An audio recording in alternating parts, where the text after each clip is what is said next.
Good evening my dear प्यारे प्यारे class 10th के बच्चों, welcome to your favourite channel of Guru Nanak Academy and Passion Tutorials. आज एक बार फिर से मैं जानता हूं कि बहुत लंबे समय के बाद मैं आपके सामने आया हूं और इसकी एक नहीं कई सारी वजह हैं। तो ऑब्वियसली बात है कि मैं अपने सभी फेवरेट स्टूडेंट से इस बात की माफी मांगना चाहता हूं कि बहुत लंबे समय बाद मैं आपके साथ एक वीडियो लेक्चर को शेयर कर रहा हूं, खास करके एक ऐसी चीज को जिसे खत्म करना बाकी रह गया था और बहुत सारे बच्चे उस चीज का इंतजार कर रहे थे। आपने बिल्कुल सही समझा, बहुत सारे स्टूडेंट्स थंबनेल को देखकर समझ गए होंगे। आज का ये वीडियो लेक्चर हमारी क्लास 10th की केमिस्ट्री को बना रहा हूं मैं बहुत ही आसान, ताकि ना हो मेरा कोई बच्चा जरा भी परेशान। अब तक आप देख चुके हैं टोटल 4 वीडियो लेक्चर, बिल्कुल सही सुना आपने, यानी क्लास 10th की केमिस्ट्री के चैप्टर नंबर 5 ऑफ एनसीईआरटी जिसका नाम है पेरियोडिक क्लासिफिकेशन ऑफ एलिमेंट्स। इस चैप्टर को समझाने के लिए मैं आपको दे चुका हूं 4 वीडियो लेक्चर्स और आज का है most awaited, most important, in fact मुझे कहना चाहिए आखिरी वीडियो लेक्चर, जिसे देखने के बाद कम से कम आप इस तसल्ली के साथ तो जी सकते हैं कि चलो भाई, हमारा पेरियोडिक क्लासिफिकेशन ऑफ एलिमेंट्स जो सर जी ने लटका रखा था या शायद मैं समय पर पूरा नहीं कर पा रहा था, अब मैं कर पाने में सक्षम रहा हूं, क्योंकि मैं जानता हूं कि आ गए हैं आपके बोर्ड्स के एग्जाम। तो ऑब्वियसली बात है तैयारी होनी चाहिए खास, क्योंकि एग्जाम आ गए हैं पास।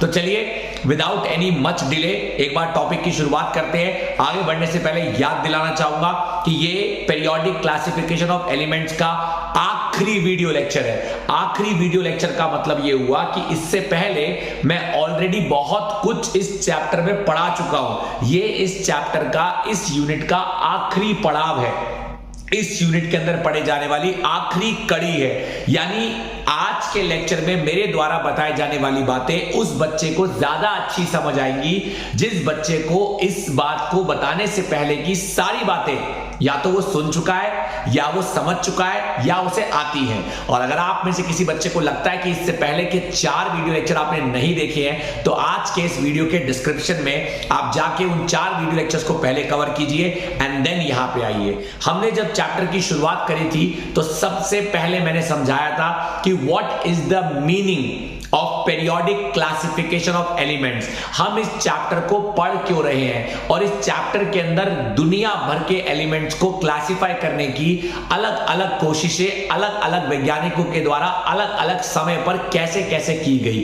कौन से वैज्ञानिक की कौन सी कोशिश कामयाब रही, कौन से वैज्ञानिक की कौन सी कोशिश नाकामयाब रही, कौन से वैज्ञानिक ने किस बात को कहने में शायद बहुत ज्यादा रिसर्च नहीं करी या किस बात को गलत कह दिया और वो सही साबित नहीं हो पाई। ये सारी बातें मैं आपको ऑलरेडी बता चुका हूं। हम लोगों ने न्यूलैंड नाम के वैज्ञानिक के द्वारा दिए गए न्यूलैंड लॉ ऑफ ऑक्टेव्स को डिस्कस किया, डॉबरनियर के द्वारा दिए गए डॉबरनियर ट्रायड्स को डिस्कस किया and definitely how can we forget Mendeleev. इस वीडियो लेक्चर से पहले वाला जो लेक्चर था वो मेंडलीव के ड्रॉबैक्स का लेक्चर था, मेंडलीव की कमियों का लेक्चर था। सच बताऊं बच्चों, मेंडलीव के द्वारा दी गई पेरियोडिक टेबल नो डाउट आज की डेट में हम लोग बहुत ज्यादा इस्तेमाल नहीं करते, इनफैक्ट मुझे कहना चाहिए कि हम करते ही नहीं है। लेकिन मेंडलीव ने जो काम किया ना एलिमेंट्स को क्लासिफाई करने की दुनिया में, वो अब तक का सबसे हाईली एप्रिशिएबल वर्क है। एप्रिशिएबल का मतलब हुआ तारीफे काबिल है। जैसे आप मेरे प्यारे प्यारे बच्चे सब मेहनत करते हैं तो हमेशा तारीफे काबिल रहते हैं अपनी परफॉर्मेंस के लिए, ठीक उसी प्रकार मेंडलीव के द्वारा बनाई गई पेरियोडिक टेबल कोई ऐसी छोटी मोटी पेरियोडिक टेबल नहीं है जिसे हम इग्नोर कर दें। डेफिनेटली वो एक तारीफे काबिल पेरियोडिक टेबल है, जिस पेरियोडिक टेबल को हमें बहुत ही ज्यादा डिटेल में ऑलरेडी समझने का मौका मिल चुका है। इनफैक्ट मैं आपको समझा चुका हूं, यानी मैं आपको समझा चुका हूं कि मेंडलीव ने अपनी पेरियोडिक टेबल में क्या कहा और मेंडलीव की पेरियोडिक टेबल में मेंडलीव से क्या क्या गलतियां हुई। अब जानना यह है कि सर जो बची कुची छोटी मोटी गलतियां बेचारे मेंडलीव से हो गई, क्या उन गलतियों को सुधारने का मौका मिला? क्या वाकई में उन गलतियों को कोई वैज्ञानिक सुधार पाया? असल में मेंडलीव के द्वारा की गई एक सबसे बड़ी मिस्टेक थी वो वजह, जिस वजह को उसने अपने एलिमेंट्स को क्लासिफाई करने का आधार बनाया। यानी मेंडलीव ने अपनी पीरियोडिक टेबल में एलिमेंट्स को क्लासिफाई किया था on the basis of their atomic masses. ये बात आप अच्छी तरह जानते हो क्योंकि मैं ये बात आप सभी को अच्छी तरह समझा चुका हूं। अब सवाल ये आता है कि सर अगर मेंडलीव ने एलिमेंट्स को increasing order of atomic mass के आधार पर अरेंज किया था तो बेचारे ने क्या गड़बड़ कर दी, क्यों गलती कर दी, ऐसा क्या था जो उसके इस मेथड को आप गलत ठहराना चाहते हो या आप उसके इस मेथड को एक्सेप्ट नहीं करना चाहते। सो डेफिनेटली मैंने वीडियो लेक्चर नंबर 4 में मेंडलीव की बहुत सारी कमियों के बारे में बातें करी, लेकिन आपको अच्छी तरह याद होगा मेंडलीव या मेंडलीव से पहले के जितने भी वैज्ञानिक थे सभी वैज्ञानिकों की एक कोशिश थी, कॉमन कोशिश। क्या कॉमन कोशिश थी आप अच्छी तरह जानते हो। सब वैज्ञानिक चाहते थे कि एलिमेंट्स को जब वो अरेंज करें तो उनको इस तरह से अरेंज कर पाए, एलिमेंट्स को जब वो अरेंज करें या एलिमेंट्स को जब वो क्लासिफाई करें, एवरी वैज्ञानिक wanted to classify elements in such a manner that the elements should always have similar chemical properties. यानी सिमिलर केमिकल प्रॉपर्टीज वाले एलिमेंट्स को वो एक साथ एक पर्टिकुलर जगह पे एक पर्टिकुलर ग्रुप में या एक पर्टिकुलर पीरियड में दिखाने की कोशिश कर रहे थे, और यही कोशिश मेंडलीव भी कर रहा था। और इसी कोशिश के चलते आप जानते हो कि मेंडलीव की सबसे बड़ी कमी निकल कर आई कि उसने कोबाल्ट और निकल को, जबकि दोनों के एटॉमिक मास में फर्क था, लाइटर एलिमेंट को, लाइटर एटॉमिक मास वाले एलिमेंट को पहले रखा गया और हैवियर को बाद में रखा जाना चाहिए था, लेकिन उसने क्या कर दिया, लाइटर को बाद में रख दिया और हैवियर को पहले रख दिया। मतलब कि increasing order of atomic mass में अरेंज ना करके उसने लाइटर एलिमेंट को पहले ना रख करके बाद में रख दिया और हैवियर एलिमेंट को बाद में ना रख करके पहले रख दिया, क्योंकि वो सिर्फ ये चाहता था कि मैं उन एलिमेंट्स को साथ में दिखा पाऊं जिनकी प्रॉपर्टीज मैच करती है। ये कोशिश किसकी थी, मेंडलीव की थी, और यही कोशिश बाकी सारे वैज्ञानिक भी कर रहे थे। अब हम मेंडलीव से बाहर आ चुके हैं, बहुत हुआ मेंडलीव के बारे में बात करना, मैं मेंडलीव के बारे में सब कुछ आपको अपनी बातों से रिवाइज करा चुका हूं। अब सवाल यह आता है कि सर मेंडलीव की गलतियों को सुधारने की कोशिश किसने करी। बात कर रहा हूं साल 1913 की, 1913 में इंग्लैंड में पढ़ने वाले, इंग्लैंड की बात कर रहा हूं, आप अच्छी तरह जानते हैं अंग्रेजों का देश है, इंग्लैंड के अंदर पढ़ने वाले एक फिजिक्स में रुचि रखने वाले वैज्ञानिक, अरे बाबा बताओ, यहां केमिस्ट्री चल रही है और केमिस्ट्री की बातों को फिजिक्स में रुचि रखने वाले वैज्ञानिक ने इतनी डिटेल में बता दिया। कौन है भाई ये? मैं बात कर रहा हूं एक वैज्ञानिक की जो कि डेफिनेटली फिजिक्स में रुचि रखने वाले वैज्ञानिक थे। He was not a chemist, he was not a scientist of chemistry, but he still studied chemistry, he still wanted to talk about this particular concept। मैं बात कर रहा हूं 1913 में इंग्लैंड में रहने वाले एक फिजिसिस्ट की, यानी कि जो फिजिक्स पढ़ते थे, उस वैज्ञानिक का नाम था हेनरी मूजली। हेनरी मूजली नाम के वैज्ञानिक ने यह कहा कि भाई देखो, मेंडलीव और मेंडलीव से पहले सभी वैज्ञानिकों ने एलिमेंट्स को क्लासिफाई करने के पीछे एक कॉमन एटीट्यूड रखा है, कॉमन आधार रखा है, और वो आधार ये था कि सब वैज्ञानिक चाहते थे कि सिमिलर केमिकल प्रॉपर्टीज वाले एलिमेंट्स एक साथ नजर आ जाए। क्या इनमें से किसी ने यह समझाने की कोशिश करी कि एलिमेंट्स की कौन सी प्रॉपर्टीज की बात कर रही है? और अगर समझाने की कोशिश करी भी तो उन प्रॉपर्टीज को समझाने में उनकी मदद किसने करी? एक बच्चा कहता है मैं कुछ समझा नहीं, पॉइंट दो, एग्जांपल दो। आओ एग्जांपल देता हूं। ये देखिए, अगर आपको याद हो पीरियोडिक टेबल जो इससे पहले बताई जा चुकी है, तो पीरियोडिक टेबल में यहां पे था हाइड्रोजन और यहां पे था हीलियम। अगर आपको याद हो, यहां पे था लिथियम, फिर था बेरिलियम, फिर था बोरॉन, फिर था कार्बन, फिर था नाइट्रोजन, फिर था ऑक्सीजन और फिर था आपका फ्लोरीन। याद करिए, फिर था आपका फ्लोरीन। और अब आज की डेट में जो हम पीरियोडिक टेबल पढ़ते हैं उसमें फ्लोरीन के बगल में कौन है? नियॉन है। फिर यहां पे हमारा आता है सोडियम, फिर आता है मैग्नीशियम, फिर आता है एल्यूमिनियम, फिर आता है सिलिकॉन, फिर आता है फास्फोरस, फिर आता है सल्फर, फिर आता है क्लोरीन, फिर आता है आर्गन, फिर आता है पोटेशियम, फिर आता है कैल्शियम, फिर आता है स्कैंडियम एंड सो ऑन। ये जो मैंने आपके सामने डायग्राम बनाया है, ये जो मैंने आपके सामने डायग्राम बनाया है, ये जो मैंने आपके सामने डायग्राम बनाया है, ये जो मैंने आपके सामने डायग्राम बनाया है, ये डायग्राम आज की डेट में दिखने वाली, आज की डेट में दिखने वाली, आज की डेट में दिखने वाली मॉडर्न पीरियोडिक टेबल का एक छोटा सा नमूना है। मॉडर्न पीरियोडिक टेबल का एक नमूना है। मॉडर्न पीरियोडिक टेबल ऐसी दिखती है। मॉडर्न पीरियोडिक टेबल ऐसी दिखती है। और मॉडर्न पीरियोडिक टेबल को दुनिया के सामने किस वैज्ञानिक ने रखा? मॉडर्न पीरियोडिक टेबल को दुनिया के सामने हेनरी मूजली ने रखा। अगर आज के बाद ये नाम आप लिखकर आए तो आपके मार्क्स कट जाएंगे। हाँ बच्चों, हेनरी मूजली ने मॉडर्न पीरियोडिक टेबल नहीं बनाई। सर अभी तो आप उसी का नाम ले रहे थे, आपने तो हेनरी मूजली बोला था अभी। हेनरी मूजली ने मॉडर्न पीरियोडिक टेबल को बनाने की बातें कही। हेनरी मूजली ने मॉडर्न पीरियोडिक टेबल को बनाने का आधार बताया। आधार का मतलब वजह बताई कि क्या वो वजह है जिस वजह से हम मेंडलीव की पीरियोडिक टेबल को बदलकर एक मॉडर्न पीरियोडिक टेबल का रूप दे सकते हैं। आप अच्छी तरह जानते हो कि मेंडलीव की पीरियोडिक टेबल में एलिमेंट्स को अरेंज किया गया था increasing order of atomic mass में। लेकिन इस बात को पलटकर एक वैज्ञानिक ने कहा, पहले बताता हूं क्या कहा, फिर बताता हूं क्यों कहा, फिर बताऊंगा जो कहा उसके बेसिस पे उसने क्या किया। तो पहले बताता हूं कि क्या कहा। मॉडर्न पीरियोडिक टेबल को बताने से पहले मेंडलीव की पीरियोडिक टेबल में एक कमी निकाली गई, और वो कमी इस बेसिस पे थी कि मूजली नाम के वैज्ञानिक ने कहा, भाई मेंडलीव आपने अपनी पीरियोडिक टेबल में एलिमेंट्स को increasing order of atomic mass में अरेंज किया है। मतलब कि आपने अपनी टेबल में जिस एलिमेंट का मास कम है उसे पहले रखा है, जिस एलिमेंट का मास ज्यादा है उसको उसके बाद रखा है। और उस ऐसा करने के बावजूद भी आपने कुछ गलतियां करी है। ऐसा करने के बावजूद भी आपने कम एटॉमिक मास वाले एलिमेंट को भारी एटॉमिक मास वाले एलिमेंट के बाद में रख दिया। यार जब आप इंक्रीजिंग ऑर्डर में अरेंज कर रहे हो तो फिर आपका सीक्वेंस सही बैठना चाहिए ना। फिर मेंडलीव आपका सीक्वेंस सही क्यों नहीं बैठा? इसका मतलब कि कहीं ऐसा तो नहीं है कि जिस बेसिस पे आप एलिमेंट्स को क्लासिफाई कर रहे हो उस बेसिस में ही गड़बड़ है। और ये गड़बड़ के बारे में बात करी, मेंडलीव की बातों को गलत ठहराते हुए अगर किसी वैज्ञानिक ने यह गड़बड़ के बारे में बात करी, मेंडलीव की बातों को इग्नोर करते हुए अगर किसी वैज्ञानिक ने इस गड़बड़ के बारे में बात करी, मेंडलीव की बातों को सुधारते हुए, तो वो वैज्ञानिक कोई और नहीं बल्कि हेनरी मूजली नाम के वैज्ञानिक थे।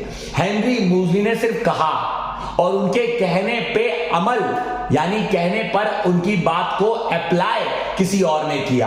हालांकि हेनरी मूजली के बारे में जो बातें उस समय कही गई या हेनरी मूजली के द्वारा जो बातें उस समय कही गई, वो हेनरी मूजली चाहते तो खुद भी बहुत डिटेल में बता सकते थे, लेकिन उनकी बातों को ज्यादा अच्छा किसी और वैज्ञानिक ने अंडरस्टैंड कर लिया। और वो वैज्ञानिक कोई और नहीं बल्कि वैज्ञानिक जिनका नाम आपने पहले भी सुना है क्लास 9th में, उस वैज्ञानिक का नाम है नील बोर। सर मतलब मेंडलीव की गलती सुधार रहा है कोई, और जो उसकी गलती सुधार रहा है उसकी बात को समझ रहा है कोई। हाँ जी, मतलब कि गलती सुधारने वाला मूजली, सही बात कहने वाला मूजली, लेकिन उसकी बात को दुनिया तक रखने वाला नील बोर। इसलिए आज के बाद अगर आपको क्वेश्चन आ जाए, who created modern periodic table, who created long form of periodic table, आज की डेट में हम लोग जो पीरियोडिक टेबल पढ़ते हैं उसे long form of periodic table कहा जाता है। किसने बनाई ये मॉडर्न पीरियोडिक टेबल? तो मॉडर्न पीरियोडिक टेबल को बनाने का सारा श्रेय अगर किसी को जाता है तो वो जाता है नील बोर साहब को। लेकिन पीरियोडिक टेबल बनाने के पीछे की वजह यानी कारण का अगर श्रेय जाता है तो वो श्रेय जाता है हेनरी मूजली साहब को। तो भाई आपने क्या कहा आप बता दो, फिर जो आपने कहा उसके आधार पे इन्होंने क्या किया वो तो हम सबको दिख ही रहा है। तो पहले हम जान लेते हैं कि आपने क्या कहा। हेनरी मूजली ने मेंडलीव के द्वारा दिए गए मेंडलीव्स पीरियोडिक लॉ को बदल दिया। मेंडलीव ने अपना पीरियोडिक लॉ दिया था that the physical and the chemical properties of the elements are the characteristic properties of their atomic mass. Mendeleev ने कहा था कि एलिमेंट्स के द्वारा शो किए जाने वाली उनकी फिजिकल और उनकी केमिकल प्रॉपर्टीज के बीच में जो ये रिश्ता हम लोगों को दिख रहा है, मेल मिलाप का, सिमिलैरिटीज का, समानताओं का, इन सारी चीजों के पीछे का कारण है एटॉमिक मास। जब मेंडलीव से कहा गया साबित करो तो एटॉमिक मास का कोई अता पता नहीं था, और एटॉमिक मास के बेसिस पे इस बात को साबित किया ही नहीं जा सकता था। यह बात साबित हो ही नहीं सकती थी, और यह बात को साबित करने के लिए सारी दुनिया कारण कुछ और उठा रही थी और मुंह से कुछ और बोल रही थी। जब कारण कुछ और था तो फिर भाई मुंह से कुछ और क्यों बोला जा रहा था? कारण के बारे में कोई बात नहीं कर रहा था। एक बच्चा कहता है एग्जाम्पल दो, आइए एग्जाम्पल देता हूं। हाइड्रोजन के नीचे अगर हम बात करें लिथियम की, लिथियम के नीचे अगर हम बात करें सोडियम की, सोडियम के नीचे अगर हम बात करें पोटेशियम की, तो पूरी दुनिया जानती है कि लिथियम का जो एटॉमिक नंबर है, लिथियम का जो एटॉमिक नंबर है वो 3 होता है। पूरी दुनिया जानती है कि सोडियम का जो एटॉमिक नंबर होता है वो 11 होता है। पूरी दुनिया जानती है पोटेशियम का जो एटॉमिक नंबर होता है वो 19 होता है। इसकी अगर इलेक्ट्रॉनिक कॉन्फ़िगरेशन की जाए तो K में 2 है और L में 1 है। इसकी इलेक्ट्रॉनिक कॉन्फ़िगरेशन की जाए तो K में 2 है, L में 8 है, फिर 1 है। इसके पास देखा जाए तो 2 है, 8 है, 8 है और 1 है। अगर आप नोटिस करो तो लिथियम के द्वारा एक इलेक्ट्रॉन गवाया जाता है, लिथियम प्लस बनाया जाता है। सोडियम के द्वारा एक इलेक्ट्रॉन गवाया जाता है और सोडियम प्लस बनाया जाता है। पोटेशियम के द्वारा एक इलेक्ट्रॉन गवाया जाता है और पोटेशियम प्लस बनाया जाता है। लिथियम के आउटर मोस्ट शेल में एक वैलेंस इलेक्ट्रॉन है, सोडियम के आउटर मोस्ट शेल में एक वैलेंस इलेक्ट्रॉन है, पोटेशियम के आउटर मोस्ट शेल में एक वैलेंस इलेक्ट्रॉन है। यार ये सारी बातें जो मैं आपको बता रहा हूं कि लिथियम के आउटर मोस्ट शेल में एक वैलेंस इलेक्ट्रॉन है, सोडियम के आउटर मोस्ट शेल में एक वैलेंस इलेक्ट्रॉन है, पोटेशियम के आउटर मोस्ट शेल में एक वैलेंस इलेक्ट्रॉन है। लिथियम एक इलेक्ट्रॉन गवाता है और Li+ बनाता है, सोडियम एक इलेक्ट्रॉन गवाता है और Na+ बनाता है, पोटेशियम एक इलेक्ट्रॉन गवाता है और K+ बनाता है। क्या ये सब कुछ मैं आपको तब बता पाता अगर मैं आपको इनका एटॉमिक नंबर ही ना बताता? इसका मतलब कि लिथियम में, सोडियम में, पोटेशियम में और इसके नीचे के बाकी एलिमेंट्स में अगर हम सिमिलैरिटीज निकाल रहे हैं तो इन सिमिलैरिटीज को निकालने के लिए हम एटॉमिक नंबर मुंह से बोल रहे हैं, एटॉमिक नंबर लिख रहे हैं, एटॉमिक नंबर के बेसिस पे क्लासिफिकेशन कर रहे हैं शेल्स के अंदर इलेक्ट्रॉन्स की। और इलेक्ट्रॉन्स को शेल्स में भरने का एक रूल एक वैज्ञानिक ने दिया था जिसे कहते हैं 2n² रूल। अगर आप 9th क्लास में केमिस्ट्री पढ़कर आए हो तो इस वैज्ञानिक के बारे में आप अच्छी तरह जानते हो कि इन्होंने एक रूल दिया था जिसे कहते हैं 2n² रूल। और 2n² रूल के अनुसार K में आते हैं मैक्सिमम 2 इलेक्ट्रॉन्स, L में आते हैं मैक्सिमम 8 इलेक्ट्रॉन्स, M में आते हैं मैक्सिमम 18 इलेक्ट्रॉन्स और N में आते हैं मैक्सिमम 32 इलेक्ट्रॉन। ये क्लास 10th का हर बच्चा एक बेसिक जानकारी अपने जीवन में क्लास 9 में पढ़ के आ चुका है, सुन के आ चुका है। यार जब एलिमेंट्स के बीच में मैच करने वाली प्रॉपर्टीज को समझाने के लिए एटॉमिक नंबर का ही फायदा उठाया जा रहा है तो यार फिर अभी तक सारे वैज्ञानिक atomic mass, atomic mass, atomic mass, atomic mass के पीछे क्यों पड़े हुए थे? ये गलती पता है किसने पकड़ ली? ये गलती इन भाई साहब ने पकड़ ली जिनका नाम है हेनरी मूजली।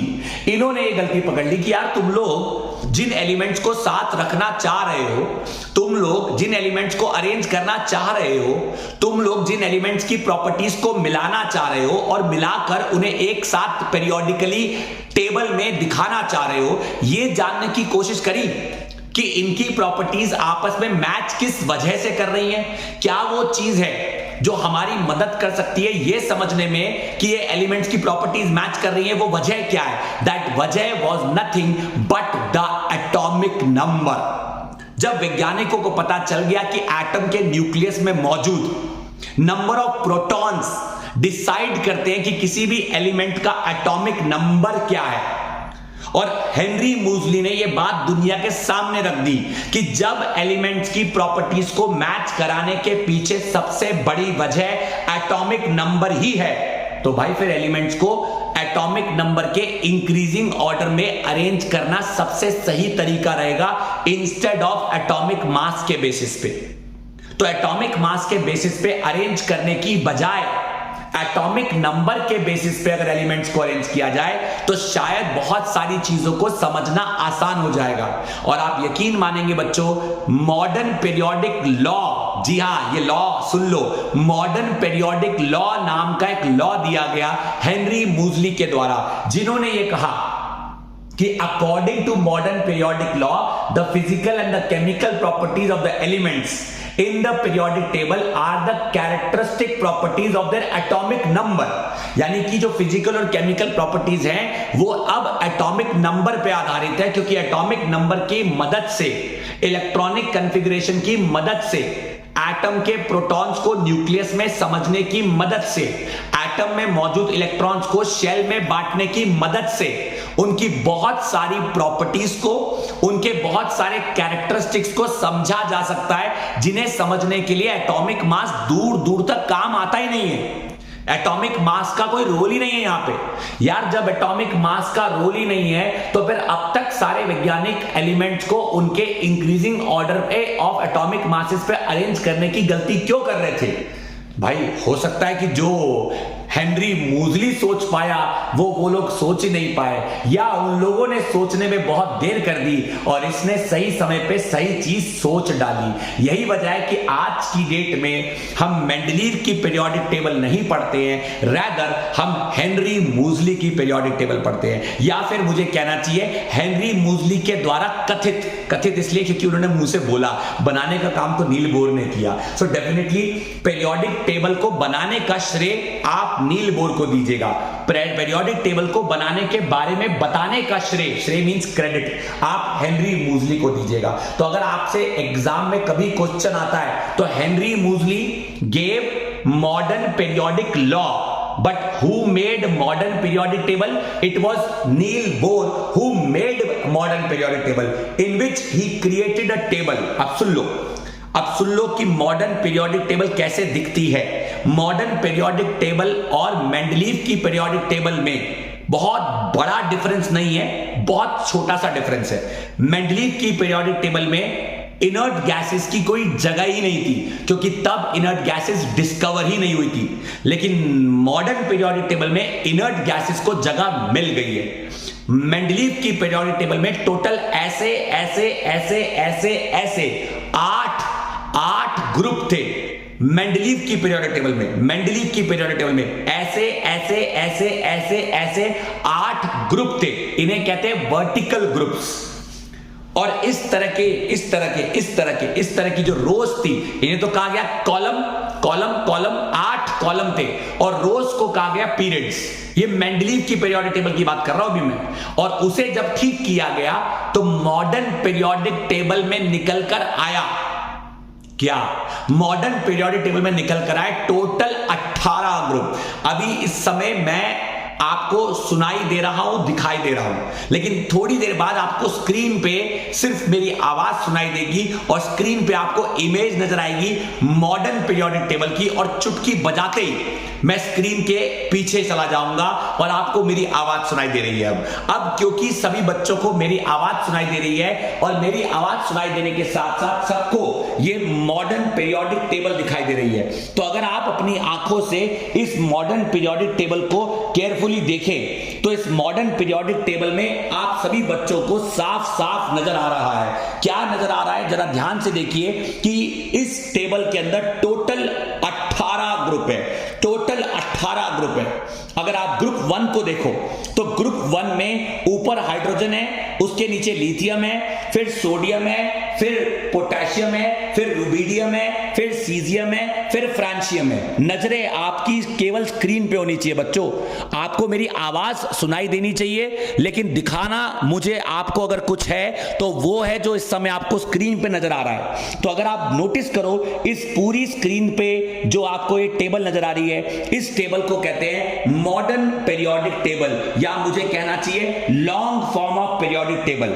इस टेबल को जब बनाया गया, दुनिया के सामने रखा गया, तो इस टेबल के कुछ कैरेक्टरिस्टिक्स निकल कर आए। इस टेबल में जो हॉरिजॉन्टल रोज है, हॉरिजॉन्टल का मतलब एक्स एक्सिस वाली जो रो है बच्चों, उसे पीरियड कहते हैं। अब अगर आप बहुत केयरफुली देखो तो first period is called as a very short period. पहले देखो, मेरी बातों को सुनने के साथ साथ देखना बहुत जरूरी है। First period is called as a very short period, जिसमें महज 2 एलिमेंट है। एक्सट्रीम लेफ्ट पे हाइड्रोजन है और एक्सट्रीम राइट पे हीलियम है। एक्सट्रीम लेफ्ट पे हाइड्रोजन है और एक्सट्रीम राइट पे हीलियम है।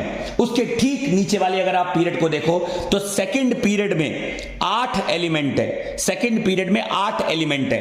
एक्सट्रीम लेफ्ट पे आपको लिथियम और बेरिलियम नजर आएगा और राइट हैंड साइड में 13 ग्रुप से लेके 18 ग्रुप तक आपको boron, carbon, nitrogen, oxygen, fluorine, neon ये नजर आएगा। इसे कहते हैं बच्चों शॉर्ट पीरियड। उसके नीचे वाला जो थर्ड पीरियड है उसमें भी आपको 8 एलिमेंट्स नजर आएंगे, उसे भी कहते हैं शॉर्ट पीरियड। उसके बाद आ जाओ आप फोर्थ पीरियड पे। गौर से देखो, ये जो चौथा पीरियड है ये बहुत लंबा पीरियड है। थर्ड के बाद आने वाला पहला लंबा पीरियड, इसे कहा जाता है लॉन्ग पीरियड। यानी कि शुरुआत हो रही है इसमें पोटेशियम से, पोटेशियम के बाद calcium, scandium, titanium, vanadium, chromium, manganese, iron, cobalt, nickel, copper, zinc, gallium, germanium, arsenic और इस तरह सेलेनियम, ब्रोमियम और क्रिप्टन। ये पूरा सीक्वेंस पीरियड 4 का आपको नजर आ रहा है। साफ साफ पता चल रहा है इसमें 18 एलिमेंट्स हैं। इसे कहा जाता है long period. And similarly period number 5, period number 6 and period number 7 आपको नजर आएगा। 7th और 6th पीरियड में अगर आप पीरियोडिक टेबल को बहुत बहुत बहुत बहुत बहुत केयरफुली देखो, अगर आपको दिख रही है तो ध्यान से देखो। पीरियड नंबर 6 में 56 बेरियम है, 56 बेरियम है, 56 बेरियम है, 56 एटॉमिक नंबर का एलिमेंट बेरियम है। बेरियम के बाद 57 से लेके 71 वाले जो एलिमेंट्स है, इन एलिमेंट्स को नीचे की तरफ अलग से डब्बे में दिखाया गया है, जिसे लैंथेनॉइड सीरीज कहते हैं, एक्टेनॉइड सीरीज कहते हैं। इसे समझने के लिए क्लास 10th के बच्चे को अभी ज्यादा दिमाग लगाने की जरूरत नहीं है। फिलहाल इसे अपने दिमाग से साइड करो, आप हायर क्लासेस में जाके इसके बारे में डिटेल में समझोगे। अभी आपको ज्यादा घबराहट नहीं होनी चाहिए। लेकिन मुझे अगर आपको पीरियोडिक टेबल में कुछ दिखाना है तो राइट हैंड साइड में अगर आप देखो पीरियोडिक टेबल में आपको एक जिग जैग लाइन नजर आ रही है।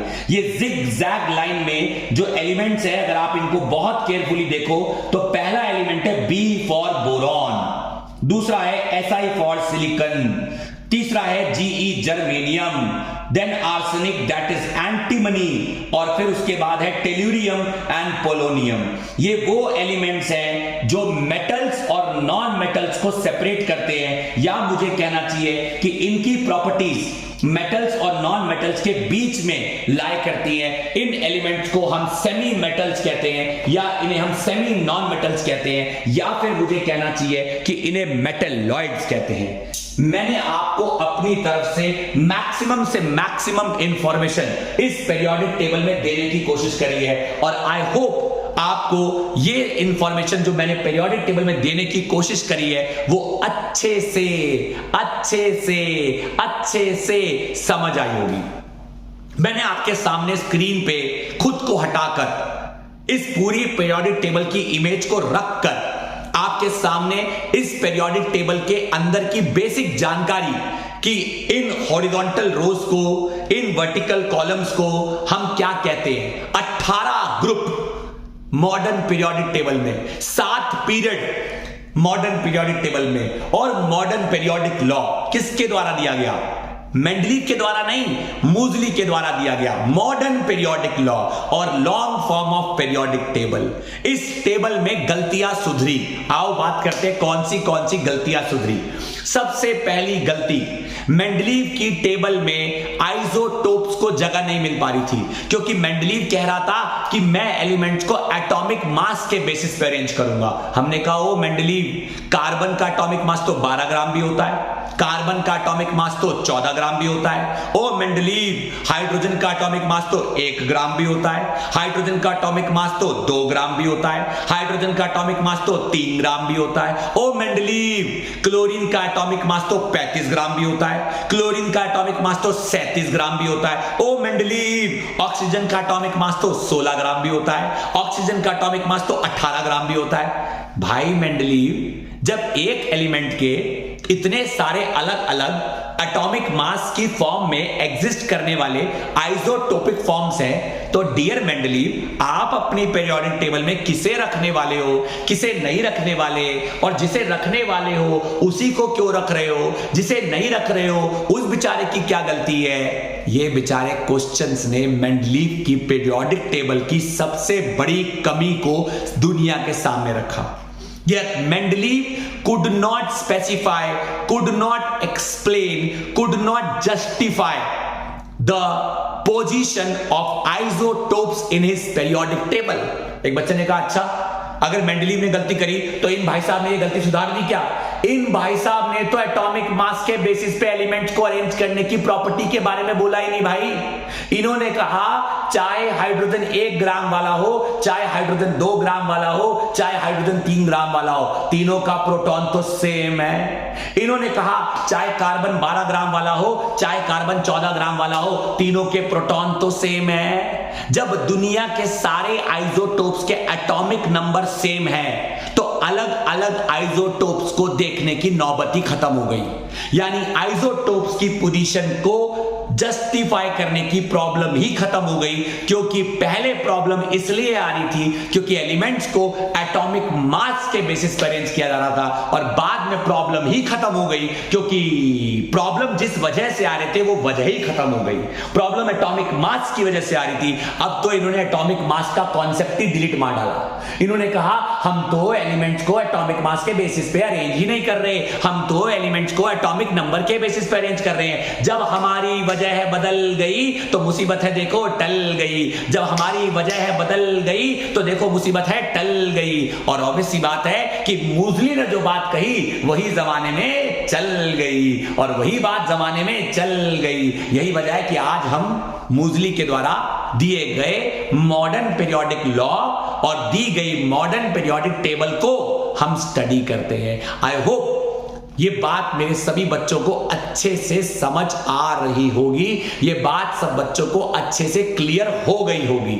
This is what I wanted to teach you in modern periodic table. दूसरी सबसे बड़ी गलती मेंडलीव ने जो करी, मेंडलीव ने अपनी पीरियोडिक टेबल में हैवी एटॉमिक मास वाले एलिमेंट को यानी कि निकल को कोबाल्ट के पहले बिठा दिया और कोबाल्ट को निकल के बाद बिठा दिया। कहता भाई मुझे ना तुम्हारी ना प्रॉपर्टीज ना मैच करानी है, इसलिए मैं इस बात का फोकस नहीं कर रहा हूं कि कौन हल्का है कौन भारी है। क्यों बे? जब तुम एलिमेंट्स को increasing order of atomic mass के बेसिस पे अरेंज कर रहे हो तो फिर ये गलती क्यों कर रहे हो? बस इसलिए कि तुम्हारा एक उल्लू सीधा हो जाए। तुम चाहते हो कि सिमिलर केमिकल प्रॉपर्टीज वाले एलिमेंट्स एक साथ दिख जाए।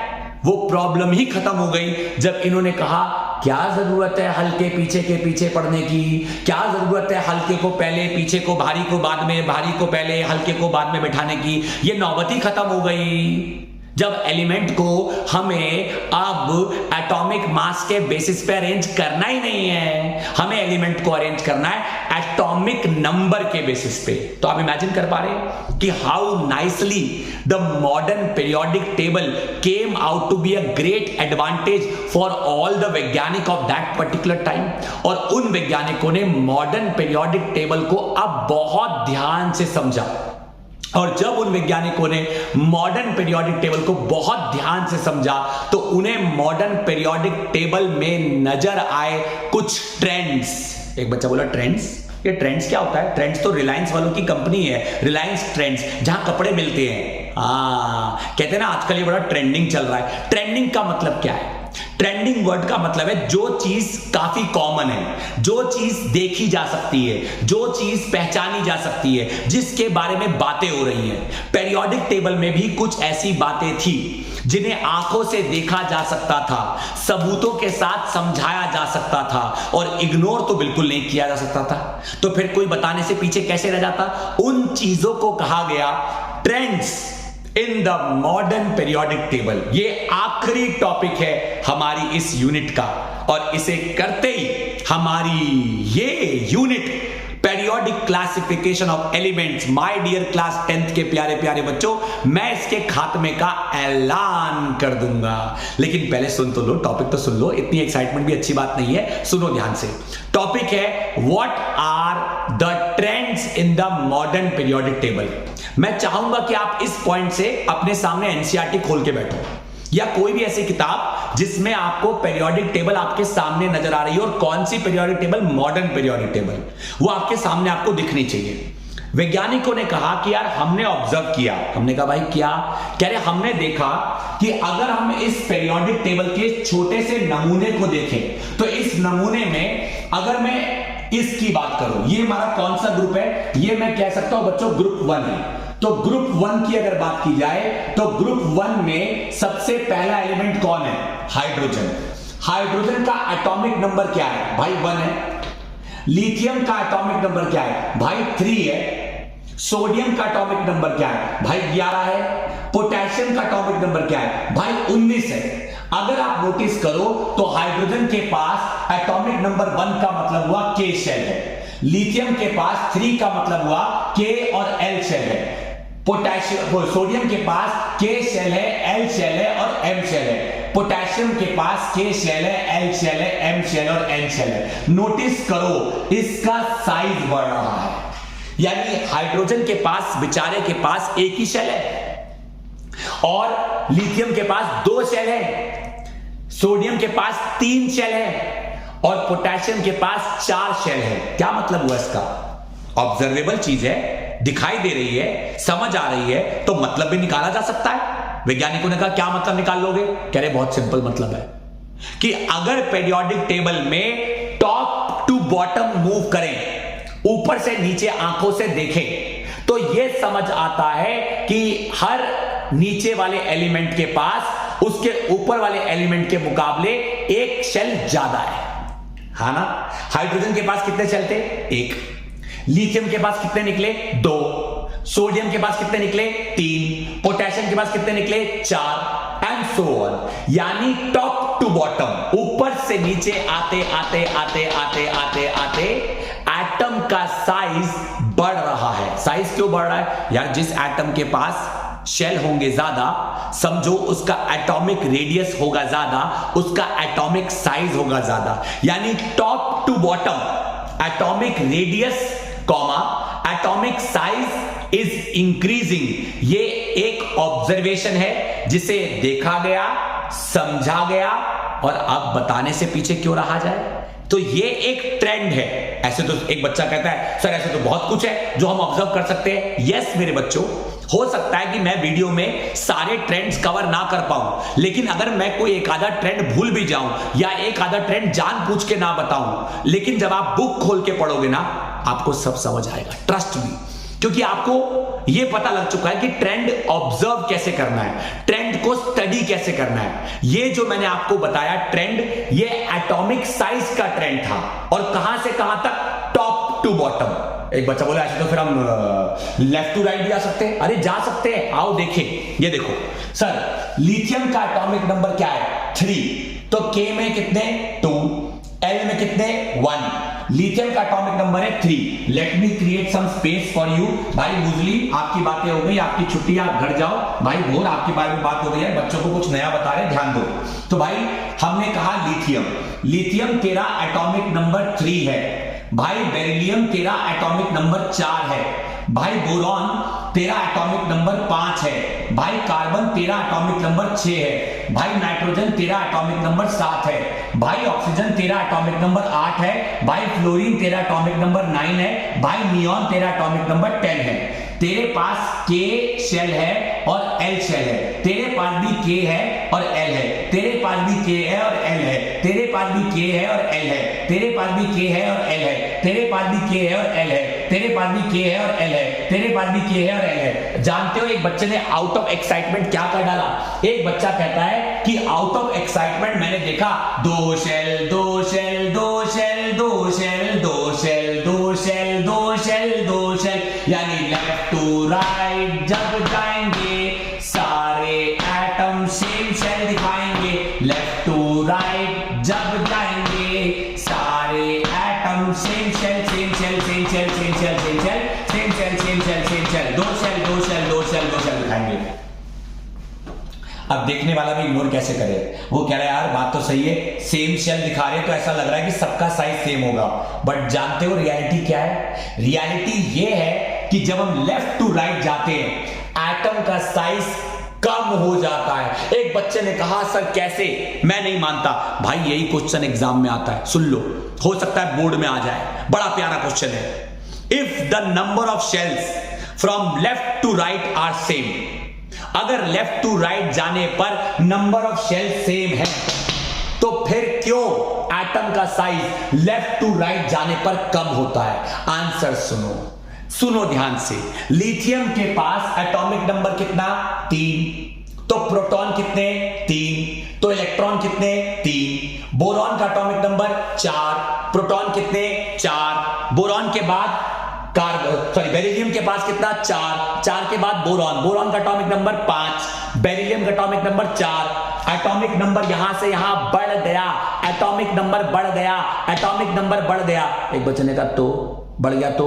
अबे ध्यान से सुनो, एटॉमिक नंबर बढ़ने का मतलब न्यूक्लियस में प्रोटॉन्स बढ़ रहे हैं। हाँ, न्यूक्लियस में प्रोटॉन्स बढ़ रहे हैं तो अबे न्यूक्लियस में प्रोटॉन्स बढ़ने का मतलब वो प्रोटॉन्स अब इलेक्ट्रॉन्स को ज्यादा ताकत से खींच पाएंगे।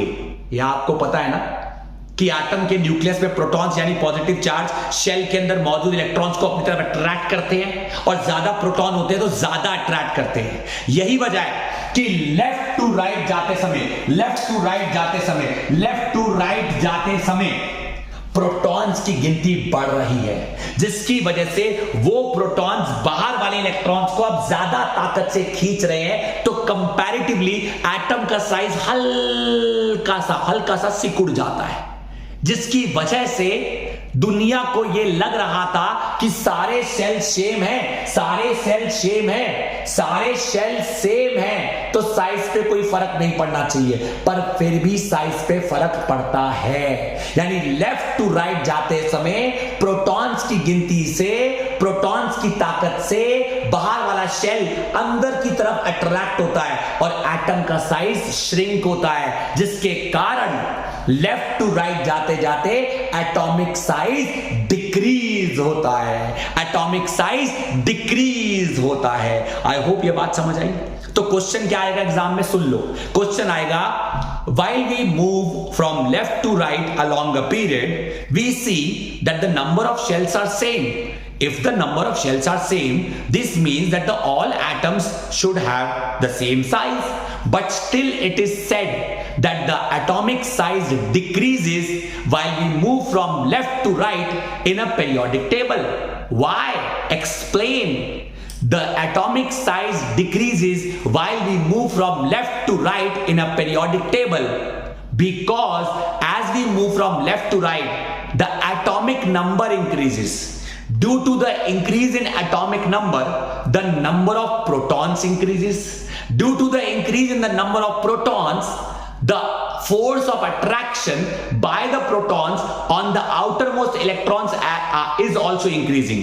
As a result of which, the protons are able to pull the electrons with a greater force, due to which the outermost shell comes near to the nucleus and the size of the atom decreases. As a result of which, we can say that while we move from left to right, the atomic size decreases. तो आपको नहीं लगता, बातों बातों में मैंने आपको जी 2 trend बता दिए, एक एटॉमिक साइज का फ्रॉम टॉप टू बॉटम, एक एटॉमिक साइज का फ्रॉम लेफ्ट टू राइट। अब आप सोच रहे होंगे सर बाकी ट्रेंड्स का क्या? डेफिनेटली मैं बाकी ट्रेंड्स को तो नहीं बताऊंगा क्योंकि शायद समय ज्यादा चला जाएगा, क्योंकि मैं चाहता हूं कि बाकी ट्रेंड्स को आप एक बार खुद से समझें। एंड ट्रस्ट मी बच्चों, आप जरूर समझ पाओगे क्योंकि यह सबसे इंपॉर्टेंट ट्रेंड था जो मैंने बताया। बाकी के ट्रेंड्स बहुत मामूली से हैं, बहुत सिंपल से हैं। आप पीरियोडिक टेबल को ऑब्जर्व करो, आपको अच्छे से समझ आ जाएगा। इस बात पे मेरा भरोसा रखिए और मैं पूरी उम्मीद रखता हूं, मैं पूरा इस बात को होप करता हूं कि मेरे द्वारा आपको इस मॉडर्न पीरियोडिक टेबल के ऊपर आधारित लेक्चर को बताने में जो मेन मकसद था, आपके कॉन्सेप्ट को क्लियर करना, पुरानी बातों को नई बातों के साथ रिलेट करना, उस मकसद में मैं कामयाब हो पाया हूंगा। और कई बार मैंने इस बात को कहना चाहा लेकिन शायद मौका नहीं मिला। इस वीडियो के अंत में कह रहा हूं और अपनी तरफ से शुक्रिया बयां कर रहा हूं। यह मेरा शुक्रिया है उन सभी स्टूडेंट्स के लिए जो पिछले कुछ दिनों में मेरे YouTube चैनल के माध्यम से या मेरे YouTube चैनल से जुड़े हैं, मेरे इस परिवार से जुड़े हैं। और मैं इस YouTube चैनल पे आने वाले सभी स्टूडेंट्स का तहे दिल से स्वागत करता हूं। आपको जब लगे कि मैं आपकी मदद कर सकता हूं, आप मुझे पुकारिए। आपको जब लगता है कि मैं आपके काम आ सकता हूं, आप मुझे बताइए। मुझसे जितना हो सकेगा, जितना बन सकेगा, जितना कर सकूंगा, जितना कह सकूंगा, वो सब आपसे कहूंगा। मैं जानता हूं मेरे YouTube मित्र हैं एक टूरिज्म स्टडीज चैनल के, जिन्हें मैं बहुत अच्छे से तो नहीं जानता हूं, लेकिन उस चैनल के माध्यम से बहुत सारे स्टूडेंट्स मेरे इस चैनल पे जुड़े हैं। तो मैं तहे दिल से शुक्रिया अदा करना चाहता हूं टूरिज्म स्टडीज नाम के एक चैनल का। मैं चाहूंगा कि उस चैनल को आप सब्सक्राइब करें। अगर आप में से कोई बच्चा मेरे चैनल पे डायरेक्टली आया है और उस चैनल के बारे में नहीं जानता है, तो टूरिज्म स्टडीज नाम का एक चैनल है, जिस चैनल के द्वारा मेरे चैनल को काफी सारे बच्चों ने फॉलो किया। तो मैं चाहूंगा कि अगर कोई बच्चा मेरे चैनल पे आ गया है तो वो उस चैनल को भी फॉलो करे, क्योंकि वहां से कई सारे बच्चों को मेरे चैनल के कुछ वीडियोस, कुछ कंटेंट, कुछ चीजें काफी काम आ रही हैं। तो मैंने सोचा कि जब ये परिवार ही है तो इस परिवार के प्यार को बढ़ाया क्यों ना जाए। Once again a very special thanks to each and every student of class 10th जो कि अपने बोर्ड के एग्जाम के लिए तैयारी कर रहा है, या कोई भी ऐसा बच्चा जो क्लास 10th में मौजूद है और अपने जीवन में आगे की तरफ तैयारी कर रहा है। मैं चाहूंगा कि आप दें अपना पूरा ध्यान, ताकि ना हो आप कभी भी जरा भी परेशान, क्योंकि आप जानते हैं कि तैयारी होनी चाहिए खास जब आ रहे हो एग्जाम पास। आपका फेवरेट, आपका मनपसंद, आपका पसंदीदा favourite channel of Guru Nanak Academy and Passion tutorials दिल से शुक्रिया अदा करता है आप सभी का अपने जीवन का कीमती समय देने के लिए। Once again best of luck and good luck to all of you for your future and for your exams. Keep working hard, do not waste time. आपके लिए मेरी ब्लेसिंग्स हमेशा रहेंगी। वंस अगेन थैंक यू प्यारे प्यारे बच्चों। और हाँ, अगर अभी तक आप में से किसी ने चैनल सब्सक्राइब नहीं किया है या अपने दोस्तों के साथ शेयर नहीं किया है, लाइक नहीं किया है, कमेंट नहीं किया है, तो इतना प्यार तो आप सभी का बनता है। Once again thank you.